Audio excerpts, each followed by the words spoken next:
बड़ी अजीब सी कश्मकश है ये ज़िंदगी। शिकायत करूं तो जवाब भी मुझसे ही मांगती है।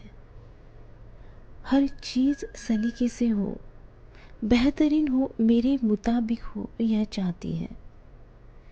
लेकिन दो पल ठहर कर सुन लो मेरी बात कहने से पहले ही कहीं और खींच कर ले जाती है।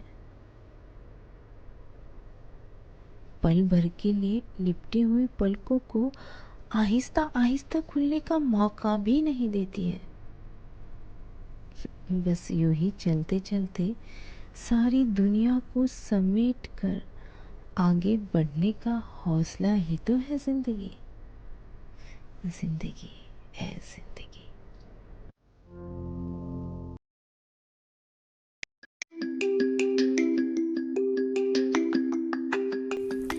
श्रोते हो नमस्कार. गुलमोहर या कार्यक्रमात आपणा सर्वांचं खूप खूप स्वागत आहे.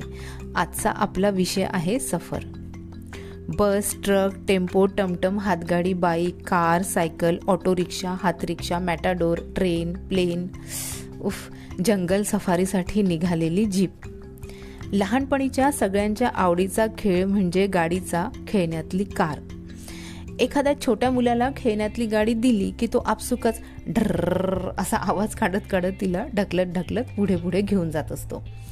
दुसरा आणखी एक आवडीचा खेळ म्हणजे सायकलच्या टायरचा. सायकलचा टायर किंवा गाडीच्या टायरला काडीने मारत मारत पुढे पुढे ढकलत घेऊन जाणे. मला वाटतं आपल्या बहुतेक श्रोत्यांनी याचा देखील आनंद घेतला असेलच. श्रोते हो, आजही गावात जिथे कधी गाडी जात नाही अशा वेळेस कच्च्या रस्त्याने कुठली गाडी आत गेली की छोटी छोटी मुलं गाडीच्या मागे मागे धावत सुटतात आणि हा आनंद देखील वेगळाच असतो. त्यातल्या त्यात बैलगाडीवर बसून कच्च्या रस्त्याने प्रवास करणं म्हणजे जन्मच सार्थकी लागला असंही काही जणांना वाटून जाईल. एवढा मोठा आनंद यात असतो आणि बऱ्याच श्रोत्यांनी हा देखील आनंद घेतला असेल असं मला वाटतं. आणि सगळ्यात महत्त्वाचं म्हणजे आपले पाय जे आपल्याला हवं तिथे घेऊन जातात. तर श्रोते हो, ही सगळी मंडळी म्हणजे माध्यमं आपल्याला इच्छित स्थळी म्हणजे आपल्याला हवे तिथे पोहोचवत असतात. एखाद्याला कुठे जायचा पत्ता विचारला तर तो कसा सांगतो? एकतर म्हणतो, अरे ज़्यादा दूर नहीं है, वॉकिंग डिस्टेंस है, 5 मिनिट में तुम पहुंच जाओगे. आणि काय होतं की आपला एक असा माइंडसेट तयार होतो, आपल्याला 5 मिनटं चालत जायचं आहे आणि अशा वेळेस आपण 10-15 मिनटं सहज चालून जातो आणि आपल्याला लक्षातही येत नाही. शेवटी काय तर चालणं महत्त्वाचं. बरेचदा असंही होतं की जर आपल्याला जिथे पोहोचायचं आहे ते ठिकाण जर थोडंसं दूर असलं तर आपल्याला असे सल्ले मिळतात, आपको रिक्शा लेनी होगी, यहाँ से थोड़ा दूर है, या तो फिर बस जो आगे वाले स्टॉप से जाएगी वो आपको मिल जाएगी, या तो फिर आप लोकल ट्रेन करके जाओ, वो ज़्यादा कन्वीनियंट होगा, आप जल्दी पहुंच जाओगे. तर श्रोते हो, अशा या वेगवेगळ्या माध्यमांचा वापर करून आपण आपल्याला हवं तिथे पोहोचत असतो. शेवटी काय तर पोहोचणं महत्त्वाचं. अशी ही माध्यमं आपल्या आयुष्याचा आता एक महत्त्वाचा भाग बनलेली आहेत. चित्रपटात याद्वारेच तर हिरो हिरोईनची भेट होत असते. या साधनांचा चित्रपटात इतक्या सहजपणे वापर होतो की आपणही त्यात हरकून जातो.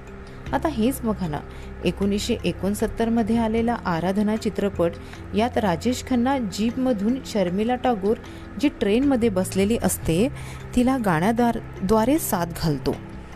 गाण्याचे बोल आहेत, मेरे सपनों की रानी कब आएगी तू. किशोरदांनी गायलेलं हे गाणं आजही तेवढंच प्रभावी वाटतं जेवढं त्या काळी प्रत्येक पुरुषाला तो राजेश खन्ना आणि स्त्रीला ती शर्मिला टागोर असल्यासारखंच वाटायचं. इतक्या सहज या वस्तूच्या वापराने त्यांचा अभिनय आपल्याला प्रभावी आणि जिवंत वाटतो, नाही का? आणि ते गाणं ऐकताना आपणही तो प्रवास करतोय असं आपल्याला देखील वाटून जातं. जरा थोडं मागे वळून बघितलं तर लक्षात येतं, जेव्हा ही माध्यमं नव्हती तेव्हा लग्न झालेल्या स्त्रीला पाठवणी करताना घोडागाडी तिला घ्यायला यायची. घोडागाडीत ती आपल्या सासरी बसून जायची. जरा आणखी मागे येऊयात, जुना काळ आठवला म्हणजे राजे महाराजांचा जो काळ होता, या काळात लाकडापासून तयार केलेल्या वस्तूचा वापर होत असे, ज्याला आपण पालखी म्हणतो. सुरुवातीला ही पालखी उचलायला 2च व्यक्तींची गरज पडत असे. त्यानंतर यात थोडासा बदल होत गेला. मग 4 पहलवान आपल्या खांद्याच्या जोरावर हिला उचलून धरत, त्यात राणी अशी थाटात बसून तिला हवं त्या ठिकाणी जात असे. आणि हा प्रवास बराच काळ सुरू राहिला. हळूहळू प्रगतीच्या दृष्टिकोनातून यात बदल होत गेले. तर श्रोते हो, आता आपण चित्रपटात या माध्यमांचा कसा वापर होतोय याविषयी चर्चा करत आहोत.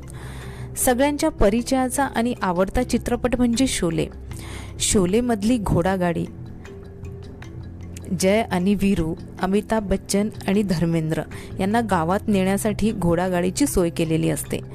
त्या काळी हेमा मालिनी आणि तिची बसंती ही इतकी लोकप्रिय प्रसिद्ध झाली होती की स्त्री मर्दानी असं एक विशेषण या हेमा मालिनीच्या पात्राला त्या काळी मिळालं होतं.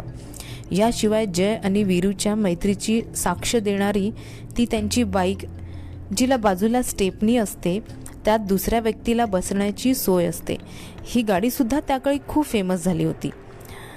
रस्त्यावरून जाताना ही गाडी दिसली की जय आणि वीरू असंच त्या गाडीला संबोधलं जायचं. तर श्रोते, 1958 मध्ये आलेला सत्येन बोस दिग्दर्शित चित्रपट चलती का नाम गाडी. गाडी हा या चित्रपटाचा केंद्रबिंदू असला तरी आयुष्य, प्रवास आणि संघर्ष याला गाडीचं दिलेलं विशेषण अतिशय समर्पक ठरतं. बाबू समझो इशारे फौरन पुकारे, रम पम पम यहाँ चलती को गाडी कहते हैं प्यारे, असं हे हलकं फुलकं गाणं जीवन जगण्याचं मर्म उलगडून दाखवतं. मुळातच हा चित्रपट संगीतमय चित्रपट असल्यामुळे किशोर कुमार यांच्या आवाजातल्या गाण्यांची मेजवानीच आपल्यापुढे हजर होते या चित्रपटाद्वारे, नाही का.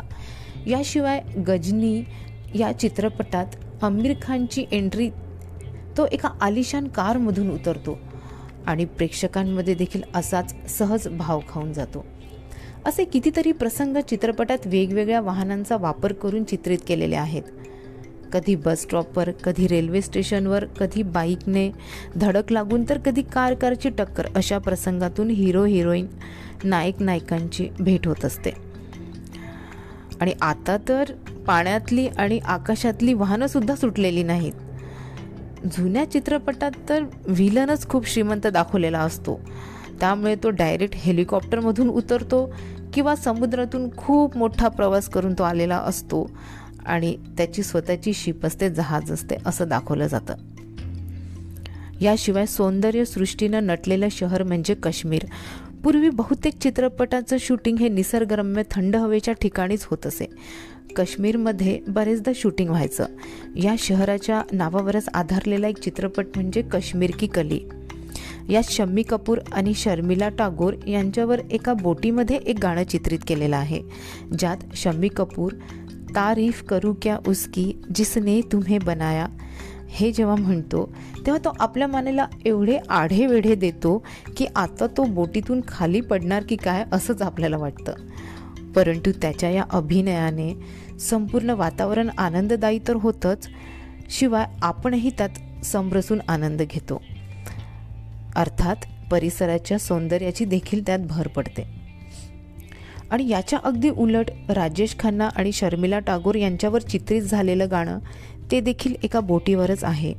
अमर प्रेम या चित्रपटातलं चिंगारी कोई भडके हे गाणं थोडं सायलंट आणि उदास आहे. तर श्रोते हो, शम्मी कपूर आणि राजेश खन्ना दोघांचंही गाणं बोटीवर चित्रित असून दोन्ही गाण्यात प्रचंड विरोधाभास आपल्याला दिसून येतो, परंतु दोन्ही इमोशन्स या प्रसंगाला साजेसे असतात. तर श्रोते हो, काश्मीरमध्ये शिकारा ही बोट खास प्रवासासाठी असते.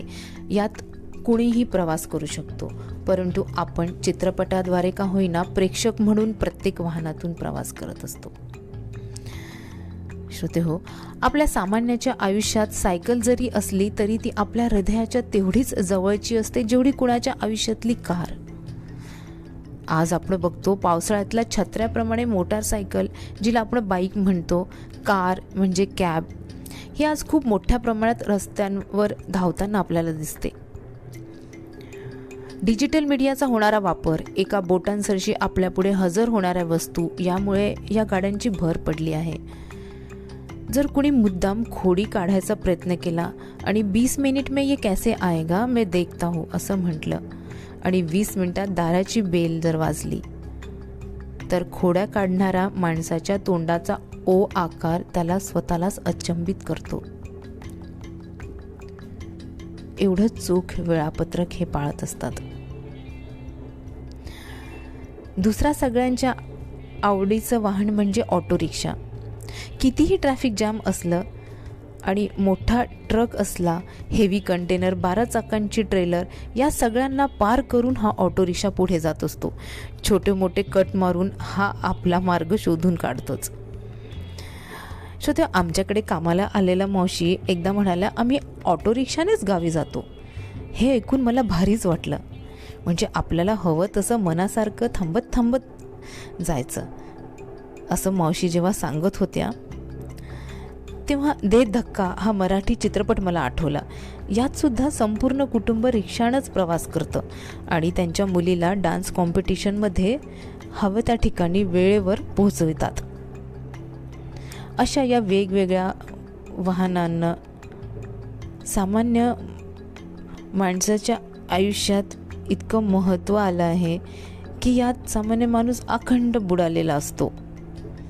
कारण यात त्याच्या काही गोड आठवणी, आनंद, उत्साह जुळलेला असतो. काही गुपितं आणि बरंच काही दडलेलं असतं, जे फक्त त्याच्या हृदयाच्या जवळच असतं.